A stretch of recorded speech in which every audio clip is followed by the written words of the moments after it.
Good evening friends. आप preparation कर रहे हैं जीआईसी लेक्चरर मेंस एग्ज़ाम की और सब्जेक्ट है इंग्लिश। और जैसा कि पिछले वीडियो में हमने फिनिश कर दी थी शॉर्ट आंसर्स की सीरीज़, और आज से हम शुरू करने जा रहे हैं वेरी शॉर्ट आंसर्स की इवैल्यूएशन सीरीज़। और बैक टू बैक 4 क्वेश्चंस हम इवैल्यूएट करेंगे और इन आंसर्स को पढ़कर आपकी क्या राय है, आपका क्या रिव्यू है, आप कमेंट बॉक्स में बता सकते हैं। तो हमारा पहला क्वेश्चन है 50 वर्ड्स में, what do you mean by Keats phrase negative capability. तो देखते हैं इसका आंसर कैसे किया गया है। तो सबसे पहले तो देखिए कीट्स फ्रेज नेगेटिव कैपेबिलिटी, इसको एक्सप्लेन किया गया है। Explain the capacity of the greatest writers, for example Shakespeare और any other writer, to pursue a vision of artistic beauty even when it leads to intellectual confusion and uncertainty. इसका मतलब है, देखिए पहले तो जैसे मान लीजिए आपको आंसर ही नहीं पता, आपने कभी सुना ही नहीं कि नेगेटिव कैपेबिलिटी होता क्या है, तो भी अगर हम इसका मीनिंग एक्सट्रैक्ट करने की कोशिश करें इस फ्रेज़ का, तो कैपेबिलिटी एक पॉजिटिव टर्म है और नेगेटिव ऑब्वियसली एक नेगेटिव टर्म है, यानी कुछ अच्छा हो रहा है विद अ नेगेटिव पॉइंट और समथिंग। तो यहाँ पर नेगेटिव क्या हो सकता है लिटरेचर में, कि चीज़ तो हमको बहुत अच्छी लगी बट हम कंफ्यूज हैं, यानी मज़ा आ गया लेकिन फिर भी कंफ्यूज हैं। जैसे बात करें मूवी इंसेप्शन की, इंसेप्शन मूवी देखो तो मज़ा आ जाता है लेकिन बड़ा कंफ्यूजन है, बड़ी अनसर्टेनिटी है। और जितनी बार देखते हैं उतनी बार कुछ ना कुछ नया फील आता है मूवी को देखकर। इंसेप्शन आप भी देखिएगा। तो यहाँ पर Keats phrase negative capability explains the capacity of the greatest writers. Her writer के बस की बात नहीं है कि वो ऐसी कला की प्रस्तुति दे, ऐसा एस्थेटिक प्लेजर दे कि कन्फ्यूजन के बाद भी मज़ा आए। तो to pursue a vision of artistic beauty even when it leads to intellectual confusion और अनसर्टेनिटी।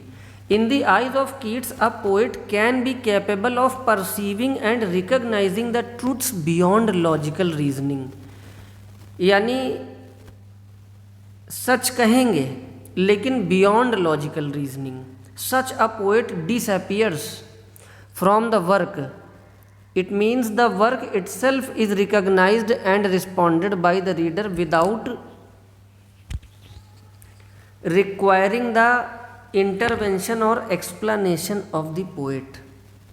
मतलब ये हुआ कि हम इतना एंजॉय कर लेते हैं उस वर्क को कि हमें पोएट के एक्सप्लेनेशन की ज़रूरत नहीं है। फॉर एग्ज़ाम्पल देखिए, एग्ज़ाम्पल दिए बिना मार्क्स तो नहीं मिलना। 10 मार्क्स का ये क्वेश्चन है और अगर एग्ज़ाम्पल नहीं दिया तो 2 या 3 मार्क्स से ज़्यादा नहीं मिलेगा, क्योंकि जो भी कुछ कहेंगे उसका प्रूफ भी होना चाहिए। तो for example the speaker of ode on a Grecian urn describes the scenes on the urn disappears after several stanzas and readers maintains. देखिए रीडर्स है तो मेंटेन्स नहीं होगा, और अगर रीडर है तो ही मेंटेन्स होगा, ग्रामर की मिस्टेक है। Reader maintains a connection with the beauty and truth and quoted lines of the poem become a mystery as to who is the real speaker, the poet, the urn, or one or all the figures on the urn। यानी example में ये बताया गया है कि शुरू के कुछ स्टैंजाज में तो समझ में आता है कि कीट्स महोदय ये बात कह रहे हैं, लेकिन कुछ देर बाद रीडर का उस पोएम के कंटेंट से एक तादाद में स्थापित हो जाता है, एक कनेक्शन सा, और फिर कीट्स वहाँ से चले जाते हैं। अब केवल रीडर है और केवल पोएम है, और पढ़ते पढ़ते एंजॉय भी कर रहे हैं और एक मिस्ट्री का फील भी आ रहा है कि आखिर ये बातें कह कौन रहा है, पोएट कह रहा है या अर्न कह रहा है। एक इंसान ये बातें कह रहा है या उस अर्न पर जितने भी फिगर्स बने थे सब बारी बारी से ये बातें कह रहे हैं। ये है नेगेटिव कैपेबिलिटी। कन्फ्यूजन में भी मज़ा आ जाए, बस इतना याद रखिएगा। और अब बढ़ते हैं अपने अगले क्वेश्चन की ओर, pathetic fallacy. Comment on pathetic fallacy, अगर ये आपका क्वेश्चन है तो देखिए यहाँ पर आंसर लिखने की कोशिश की गई है। उससे पहले इस क्वेश्चन पर 10 मार्क्स में कितना मिलना चाहिए ये बातें तो की नहीं गई। देखिए इस क्वेश्चन में 10 में आराम से 6 मार्क्स मिलेंगे और ग्रामर का ध्यान आपको रखना ही होगा। बाकी कंटेंट में कोई कमी नहीं थी और ये वर्ड लिमिट भी फॉलो कर रहा है क्वेश्चन। तो आइए आगे बढ़ते हैं। Pathetic fallacy, it is a poetic device used to describe animals and things as having human feelings. The main purpose is to give emotions to something non-human. यानी पैथेटिक फैलेसी में कीवर्ड बस यही है, ये नॉन ह्यूमन कुछ characters होंगे, animals या things, और उनको वो इमोशन देना है जो एक ह्यूमन के अंदर होते हैं। For example in Macbeth the portrayal of the witches and the atmosphere with overpowering physicality of the weather is the example of pathetic fallacy. जैसे क्रूर मौसम, तो अब क्रूर कौन होता है? इंसान, यानी इंसान ही क्रूर हो सकता है। और जब मौसम को क्रूर कह दें तो यहाँ पर नॉन ह्यूमन में वो इमोशंस आ गए जो एक ह्यूमन में होते हैं, तो इसे पैथेटिक फैलेसी कहेंगे। अब यहाँ पर आपको एक ही कन्फ्यूजन हो सकता है कि यही तो पर्सोनिफिकेशन है। नहीं, पर्सोनिफिकेशन में एक्शन होता है, नॉन लिविंग चीज़ें वो एक्शन करती हैं जो ह्यूमन कर सकता है, लेकिन यहाँ पर बात हो रही है इमोशन की। इसको याद रखिएगा, पैथेटिक फैलेसी में इमोशन होंगे, एक्शन नहीं, इमोशन।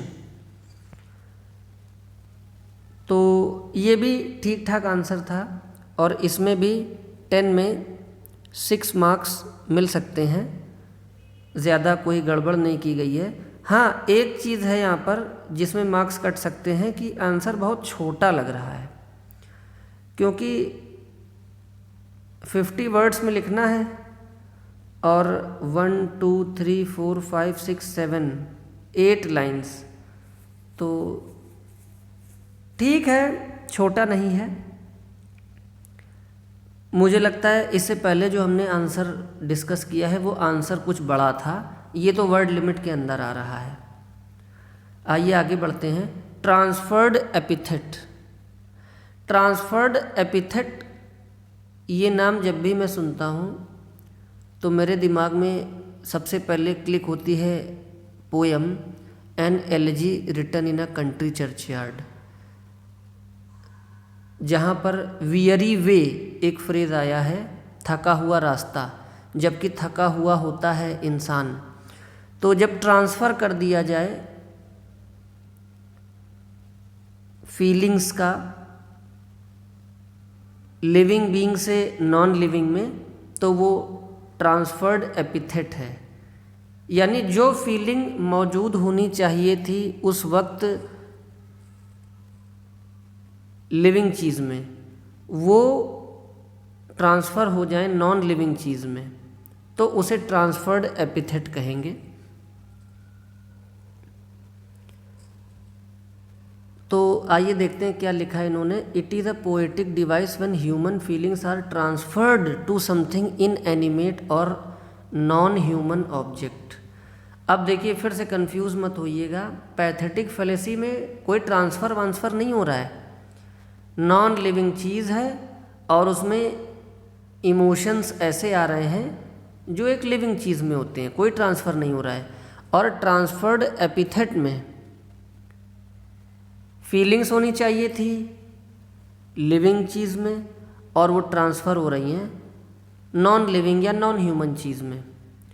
जैसे an elegy written in a country churchyard has a line containing the phrase weary way, here the weary way, weary यानी tiresome, is an adjective which has been transferred from the village boys to the path.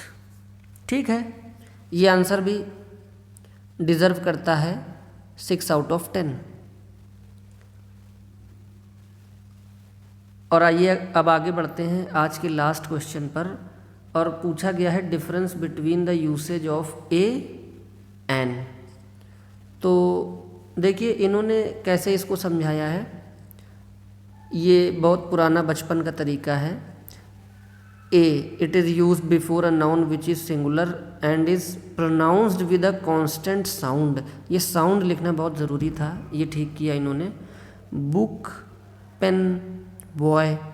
अब देखिए यहाँ पे एक कमी मुझे ये समझ में आ रही है, जब इन्होंने लिख ही दिया है कॉन्सोनेंट साउंड, तो इन्हें ऐसे भी एग्जाम्पल देने चाहिए थे जो वॉवेल से तो शुरू होते हैं लेकिन साउंड उनका कॉन्सोनेंट है और इस वजह से ए आता है। जैसे ए यूरोपियन, अब ये वॉवेल से शुरू हो रहा है लेकिन कॉन्सोनेंट साउंड है या, हिंदी में कहते हैं ना या से यज्ञ, यानी vowel sound A E I O U का साउंड नहीं आ रहा है। यूरोपियन तो ए लगेगा। ऐसा एग्जाम्पल इन्हें यहाँ लिखना चाहिए था। And it is also used before a noun which is singular but pronounced with a vowel sound, जैसे कि एग, जैसे कि MLA। अब देखिए यहाँ पे सही किया है, M एक कॉन्सोनेंट होता है लेकिन इसका साउंड आ रहा है M शुरू हो रहा है A से, M, तो ये यहाँ पर सही है। ये इधर ही थोड़ा सा कमी रह गई, बाकी इस आंसर में भी 5 आउट ऑफ 10 ज़रूर मिलेंगे। तो ये था आज का वीडियो लेक्चर, और नेक्स्ट जो क्लास है वो शायद लास्ट होगी, और उसके बाद हम लोग GIC मेंस लेक्चरर एग्ज़ाम के सीधे सिलेबस और कंटेंट पर आ जाएंगे। हमारे चैनल से जुड़े रहिए, और बहुत सारे मैं भी चैनल विज़िट करता रहता हूँ तो ये पाता हूँ कि अब GIC की तैयारी ही बंद हो गई है चैनल्स पर, और वो लोग LT ग्रेड, TGT, PGT यानी लंबी इनिंग्स खेलना शुरू कर दिए हैं। लेकिन आप लोग चिंता मत करें, जो भी GIC lecturer mains exam English subject पर प्रिपरेशन कर रहे हैं, exclusively GIC lecturer mains exam की ही प्रिपरेशन होगी, इंग्लिश की ही प्रिपरेशन होगी। मिलते हैं अगले वीडियो में, बाय बाय।